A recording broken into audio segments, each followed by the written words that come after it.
past, fatal heart impacts, past painful scars. In fact, I blast tasteful bars and pass. I back up my actions, fact, don't ask, grab reactions, jacked, attack with every word, then act with class as they hear me snap. I got nothing to lose, cause I fought and felt the bruise. Now I'm not the one confused, call the shots and they produce. I ain't lost, I'm finally loose, pick a new silver excuse. I need the views to boost me to a new abuse of being used. Everybody wants a piece now, y'all can rest in peace now. You're dead to me, so peace out. Remember you're discreet now, get ready for defeat now. Alrighty. Hello everybody. This is Kirusho here. And now, whenever we last left off with this series, in the last couple parts we were briefly covering what was going on with Mazo, or Todoroki. Now, Todoroki, he has set on a journey of his own. After trying to repent for his actions, he's met a group of adventurers, where he did journey with them for, let's just put it as that 3-year gap. Now, we did also cut back to Deku, in the current time, where he was able to stop a kid from being abducted, and he did then take the kid in, give him a meal to eat, give him a shower, and a fresh change of clean clothes. Now, Deku, he did then discover that this kid is a member of the believed to be extinct Black Wolf clan. Now, the only other person who does currently know about this is Lee. And a lot was going through her head whenever she figured out what this kid was. Her first thought was, holy shit, they still do exist. Her second thought was something that she did find to be quite surprising. This is a kid, and he looks pretty young. Now, Lee didn't want to say it, but Deku, he could see it from the look on her face, and he'd expressed to her that this isn't his kid. Really? Tell me, kid, My dad was a warrior. He died in the first year of the war. Oh. I'm sorry. Yeah. That's really all I do know about him. My name is, Hazar Black. Hazar Black? Yes. Is that a bad name? No, it's just your last name. Oh, yes, about that. Our clan carries a tradition. We all share the same last name. We're family, of course. I see. Well, that's pretty interesting. However, it does sound a bit problematic. No, we all move as a unit. We all do consider each other to be family, though. However, our community has been devastated in the last couple years in the last generation. I see. Now, the kid would sit down and talk with Deku, and Lee is there, as you do eventually have one of her Bell, Ray, Atoria, and Tori. They all do return, and they do find this to be quite alarming. Now, the kid is quite confused. All these girls just walked into this room, and from what he can tell, this Junto, or Mr. Junto, yeah, he surrounds himself by pretty girls. He doesn't really understand it very much. Now, Lee should have to at least try to explain it, her on Deku's side for this part of the argument. Now, the kid did express a lot to Deku about his situation. He is thankful that Deku will take in his people, but there is a problem. The amount of time it took him to get here was 1.5 months, and they only had 3 months of supplies left whenever he left. They have to ration supplies very, very sparingly in order to survive. If his people aren't, out of supplies by the time they do return, is the fact that they may not be able to actually make the journey. Now, Deku, he would have at least understood what the kid's talking about, as he does go to walk out of the room telling the kid that he has it all handled. Now, the kid's quite confused, as he does turn to Lee and ask her what Mr. Junto is planning. Oh, Junto, he's doing the impossible. The impossible? Yeah. In fact, well, you might learn a few things if you do stick around. Yes, I plan to. I wanted to learn from him. I see, Hazar. You do know who he is, right? Yes, I've heard a few things about him. Ending a war, fighting the strongest human. And he's told me something, but I don't believe it to be true. About him being the Black Wolf? Him turning to Bell and Tori. Yes, that is it true? Tori is stepping forwards. Yes, it is. I owe that man my life because he saved me as the Black Wolf. In fact, if it wasn't for him, I'd still be chained to a wall and being beaten. Oh, I'm sorry. But why did he do it? Why? Call it a coincidence. He found out that your people were extinct and then someone tried to kidnap him. It pissed him off because he was a former slave. Wait, what? Yeah. I've heard stories about that. I didn't think they were true, though. There's this... Now, they all do sit him down and start from the beginning.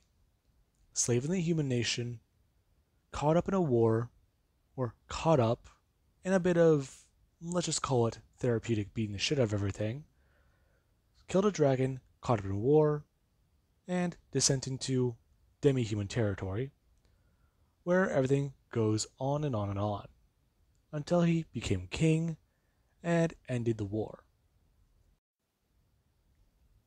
Now, I might just be simplifying it by saying it that way, but whenever Deku did actually leave, you do actually have where they did all sit down and begin trying to at least tell the kid the story how they do know it.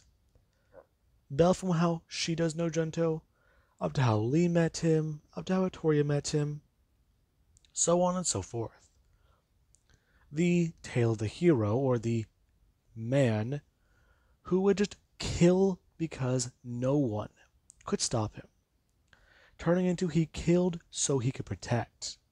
He killed to defend. He killed with a purpose. Now, you do actually have about somewhere around an hour later, where Deku he would have returned and walked in. Him looking around to see that they're still telling the kid the story. Am I interrupting? Oh, no, you're actually somewhat on time. We were just talking about the peace treaty signing and how it was attacked. Okay, good. Anyways, kid, I got everything we need. Wait, already? Yeah. How is that possible? Don't worry about it. However, I am going to owe a few shops a lot of money. And I'll be able to pay it back. You just have to put it on my tab. What's a tab? Don't worry about it.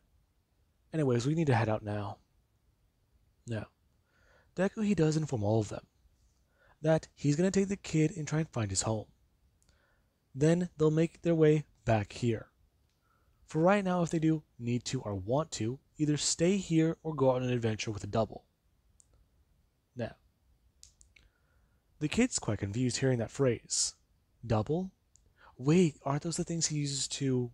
This being where a double does actually peek around the corner. Hey! Mr. Junto? Ignore him. He's a parallel mind double. Yeah, I'm about 1 of 10, kid. 1 of 10? Yeah, he's one of the crazy voices stuck in my head. Crazy? Come on. We're the ones who helped you build the train station in the first place, along with even the steam engine and the magical engine. Hmm. Okay, anyways, who wants to go on an adventure? Now, the double, he does look around at everybody. And all of them, they're more or less concerned about what's going on right now. Now, Deku, he does go to walk outside, and the kid's kind of confused. Deku, he just picked a direction and started walking, the kid following him. Mr. Junto, this isn't the right way. I know. However, we do need to pick up something else. Something else? Yeah, our ride. Now, the kid does look at Junto, as he does step into a large, wide open field, before bringing his hands up to his mouth and whistling.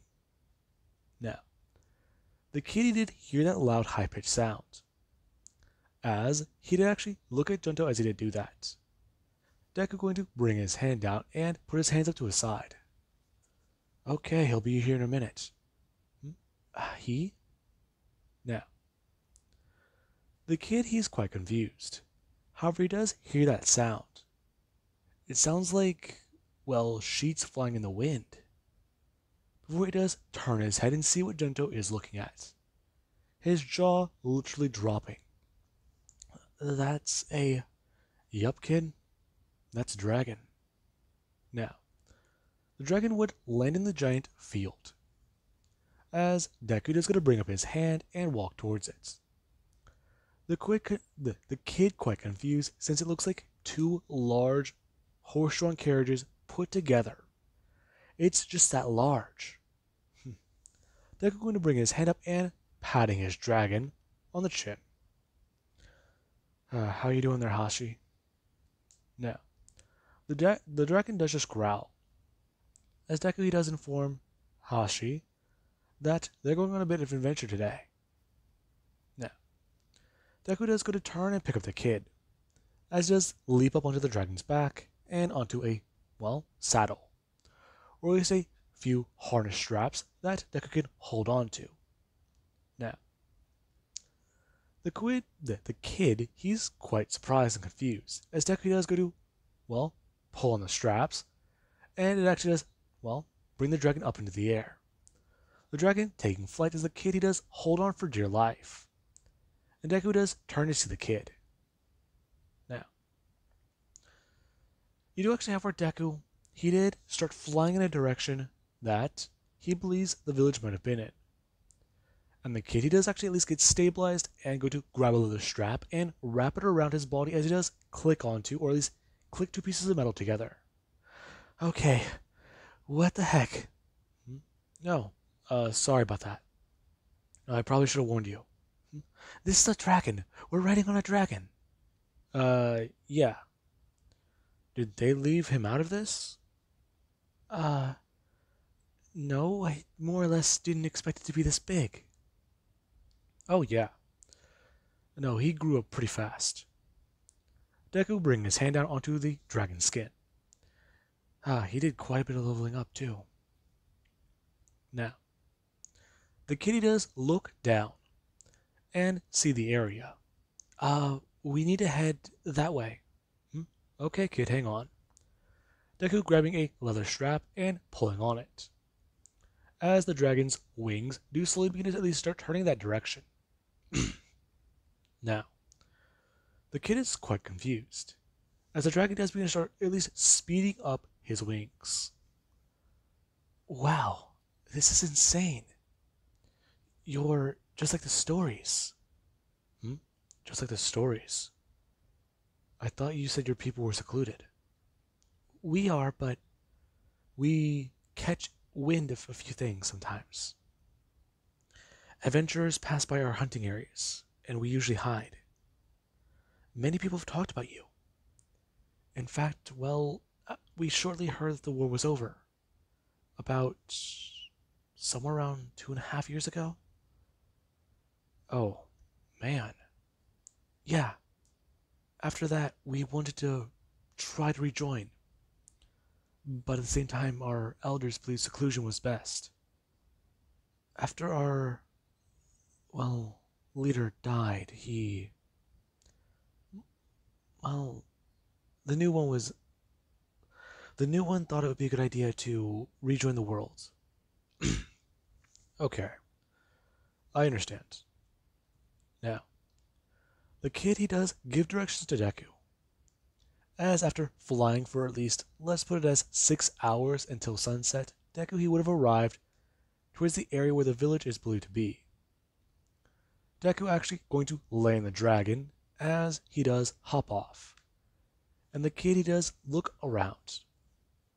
Now, the kid he does go to move his way down at least what appears to be a net and get off the dragon. As Deku does to ask the kid exactly which direction do they go in now. It should just be past that way. Alright. Now, Deku and this kid, they do begin to start going through the trees. As Deku does expect something sort of like the Elven Nation. A magic barrier.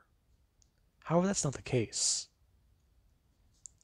The kid and Deku, they do go into a cave. And the kid, he does lead Deku through it. As eventually, or let's say about 20 minutes later after, let's just put it as a few narrow passageways and places that do look impossible to get through are gotten through. And they do eventually arrive through the other side. And Deku, he does find it to be quite interesting. As he does look up and see where they are. This place is partially underground. It's a hollowed out cave system or hollowed out mountain. And just above them is the surface. It's like someone hollowed out a volcano. Now, people do immediately come running up. As, well, a lot of wolf clan members do come running towards Deku and go to draw swords. As many of them do believe that Deku may have kidnapped or forced this kid to bring him to his home. And we do actually have somebody who does directly lunge towards Deku and go to throw down a blade directly towards him. Deku, looking at what he does, bring up his fingers and catch the blade in 2 fingers. The person looking there quite surprised as Deku does go to at least spin the blade downwards and directly knock the person in their face or in their chin with the handle of it, before Deku does go to drop it. Okay. Hasar, tell your friends to calm down. Everyone, please, stop. This is the man everyone was talking about. This is Junto. Now, everyone, they do stare at this man. As many of them, they don't believe it. They all do keep their weapons trained on the sky. Until a woman does come walking up. Hasar. Now, everyone does immediately turn and go to bow, or at least get down on their knee, and lay down their weapons. I take it you're in charge? Yes, I am. And I do humbly apologize if my little brother did cause you problems, adventurer. Now leave. But, Tuska, this is him. The guy you guys were talking about. This is Junto. Preposterous. The man we're talking about, this couldn't be him. But it is. Trust me, I heard rumors. I followed them. I found him. I see.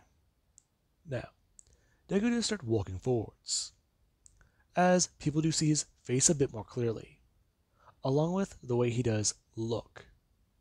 Now, the long black hair tied back in a ponytail, and that grisly face that does at least have a beard, along with those markings that do cover his eyes, and, well, the left side of his face, and part of his right eye.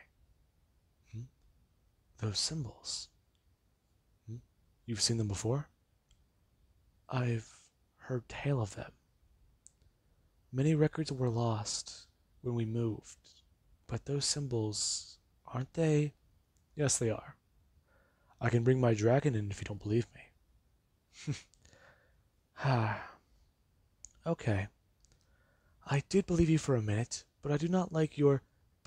But, Tuska, he really does have a dragon. That's how we got here so fast.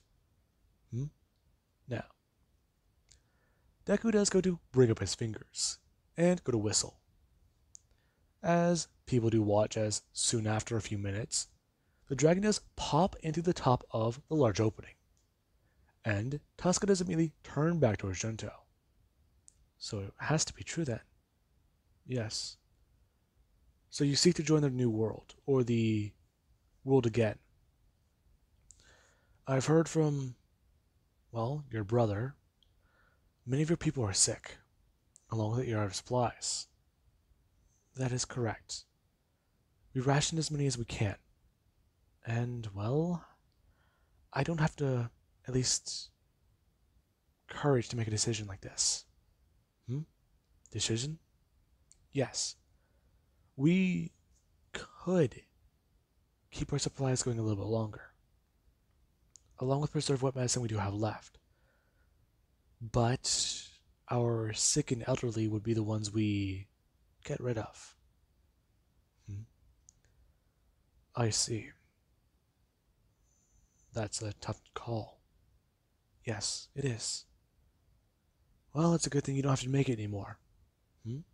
I'm sorry? Now, Deku is going to walk past this woman, as he does go to look around the area. This place is very huge. So, Deku turning back to her. How many people do you have here? Well, that's not very easy. But we do have roughly, if we do have to put our numbers, well, including sick and injured, possibly 300? I see. So, I'm assuming that that's you being generous. Yes. We don't have an exact head count, but we're small enough to know whenever somebody goes missing. Now, you do actually have where Tuska does go to looking back at her brother, and she does inform him that he made a stupid call. Yes, he did. However, the call he did make will save your people. Now, I brought food and medicine. Bring everyone here and I can distribute it. Only problem is we need to cook it. And I have plenty of magic to do so. Now, Tuska's quite confused. This man came here with no bags and a dragon. Is everything on the dragon? Now, you do actually have where Hisari does go to turn and run, as Deku does quickly call the kid back. Hey. Now, the kid does stop and turn, as he does run back up to Junto. Yes, sir? Deku going to bring out something from behind his back, as he does hold up what appears to be a few, well, little vials of potion. These are very potent. Give at least about 5 or 6 drops to everybody each who is injured, sick, and suffering from some sort of ailment. Really? Yeah. And if you drop those, it's going to be a big problem. Those are very, very valuable to your situation right now. Be careful. Yes, master. Now, the kid does turn and run, as Tuska does look at Junto, and Deku does actually turn his head to her. Why did my brother just call you... Yeah, earlier this morning I saved him. He saw my strength and brutality, where I stopped your brother from being enslaved by a bunch of humans. Afterwards, he wanted to learn of the sword, be strong and protect all of you. However, he didn't mention that his sister was the leader. I see. Well, he feels like that may have put extra pressure on you. I understand his decision. I'm not saying it was a bad one. I'm a leader of a nation myself, along with even running a damn town. I understand exactly what sort of position you are in right now. And I can tell you, Deku is going to at least bring down his hand to the right, as she just watches suddenly things begin to start rapidly appearing. Plenty of dried meats, and even some that do at least need to be cooked immediately, since they do appear to be raw or very fresh. Her just looking at the supplies, as they all do start to pile up. Now, with that, I forgot to introduce Tuska, or at least show a picture of her, but she just stared at Gento quite surprised. This is, well, I don't even really know how to say thank you. Don't. We're not out of the woods just yet. I still need to get you and your people there. Cook the food, do a head count, then get back to me. You're not the one in charge here. I understand that, Tuska. However, you come to me for help, and I'm providing it. And I do have to get back home very quickly. Why? You got something better to do? No, actually. I did plan to spend some time with some of my companions. We were going to celebrate something soon. And if I'm not back there, then it's going to be a bit of a problem. Really? Yes. Now, Deku and this woman do begin to speak. And Tuska does see Deku's demeanor, attitude, and overall just way he does conduct himself. Now, she doesn't really like it. Sure, the man is a literal godsend in their time of need. However, the way he's acting, it's very unprecedented. He seems to have a cold sort of demeanor. Now, Tuska, she does want to take this opportunity. I have a question. Let me guess. The rumors of the Black Wolf, or vengeance of the clan, right? Yes. I've heard some adventurers speak of that before. So exactly how is that possible? We hunt at night. It's our specialty. Some of us take turns on a nocturnal sleep schedule. Others stay awake during the day. We've heard some stories adventurers tell around fires. We stick to the shadows. Makes sense. Yes. Okay.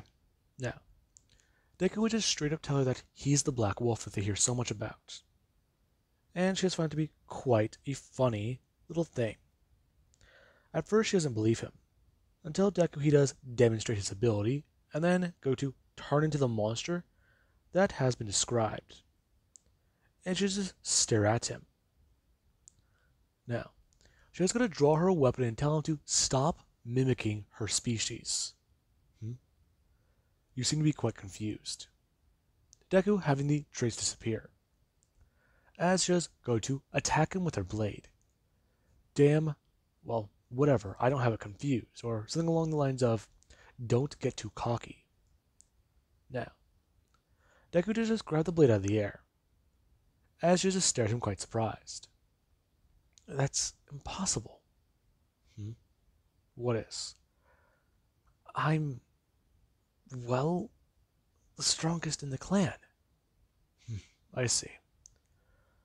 If you want to actually fight me with proper, technique and skill, go ahead. How about this? Deku going to bring up his hands, talking about how if she can at least get him somewhat on offense, then he'll consider it to be a win. Now, he talks about how he'll only do one attack, and people that do quickly begin to start gathering around. Now, everyone does watch. The man does bring his hand behind his back and go to bring up his right hand, as he talks about how he'll only attack once, and he will barely go on the offensive. They expect that this is going to be quite interesting to see. Our great leader is going to make a mockery of, as she's just going to charge and try to slash directly at Deku. As she just go to send out a black magic slash, Deku just watch that ability, finding it to be quite interesting. The ability smashing directly into his body as it does disperse around him. And as she is going to at least send out another one from left to right, downwards this time, she does see that that had no effect, as she does come in range of Deku. And Deku does go to at least bring his hand up and flick her on the nose, her being sent flying backwards as Deku does go to catch her blade. And look down at its stats. Okay, this is just a regular sword, imbued with dark magic. Nothing to be worried about. Now, you do actually have where Tuska, she, after being sent flying about 100 feet and breaking her nose, does get back up. As everyone, they do stare at this man, who he didn't even take a step.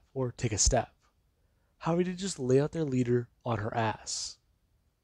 Now, Deku, he does go to at least turn around and bring up his hand, as he does use red thread to bring the food up into the air, as he does use fire magic to instantly cook everything, telling everyone to eat up and feast, since they have a journey that they are all going to head out on. Now, this is quite the surprise, and Tuska, she has watched Junto. That demeanor in his eyes, and the way he does act, her going to actually stand up and walk forwards, as Junto is going to look back at her and turn. Him going to bring his weapon, her weapon up and hand it back to her. Her grabbing the sword by its handle, and as Deku does let go of it, she is going to stab it into the ground, and go to take a knee. I accept your strength. You're just like the stories. You're a living god. I wouldn't go that far. I'm no god, I'm a devil. That's just as fine. If it means our survival, I'll gladly trust us to the devil. Now, Deku does look at her determination in her eyes, as he is going to reach out his hand and tell her to get on her feet. Now, she does take Deku's hand, as Deku does pull her onto her feet and tell her to feast, since he's going to start at least loading up people who can leave immediately. Now, with that being said, I do believe that that is a good point to leave this part off of, and I do hope you guys enjoyed. Have an amazing night. Catch you guys in the next part.